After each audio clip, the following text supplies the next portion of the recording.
साहेब 12 जानेवारीला नरेंद्र मोदी नाशिक दौऱ्यावरती आहे. काय मोदींकडून अपेक्षा आहेत? काय नाशिककरांनी अपेक्षा व्यक्त करा. नरेंद्र मोदी देशाचे प्रधानमंत्री आहेत आणि त्यांनी देशाच्या प्रधानमंत्र्यासारखं वागावं एवढंच आमची अपेक्षा आहे. साहेब मुंबई पोलीस दलातील काही महिला पोलीस शिपाई आहेत, त्यांनी लेटर बॉम्ब टाकलेला आहे. कांद्याच्या निर्यात बंदीमुळे अनेक मुलांचे लग्न रखडलेले आहे, शेतकऱ्यांचं मोठं नुकसान झालं. प्रधानमंत्री मोदी येत आहेत 12 तारखेला. आपण जे म्हटलं प्रधानमंत्री मोदी 12 तारखेला नाशिकला येत आहेत. सगळ्यात मोठा कांद्याचा प्रश्न याच भागामध्ये आहे, उत्तर महाराष्ट्रात.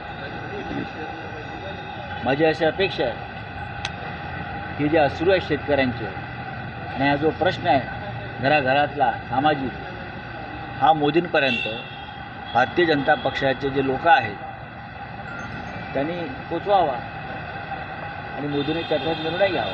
साहेब, मनोज जरांगे पाटलांनी अजित पवारांवर निशाणा साधलेला आहे. काल ज्या पद्धतीने अजित पवार यांनी जरांगेंना इशारा दिलेला होता कायदा आणि सुव्यवस्थेच्या प्रश्नासंदर्भात, त्यानंतर भुजबळांचा चेहरा पुढे आणण्यामागे अजित पवारांचाच हात असल्याचं जरांगेंचं म्हणणं आहे.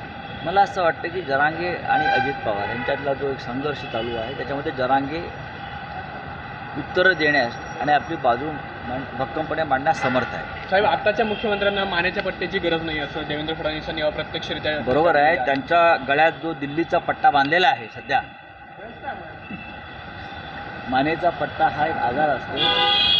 असे आजार अनेकांना होत असतात. अमित शाही आजारी असतात, मोदी आजारी पडू शकतात.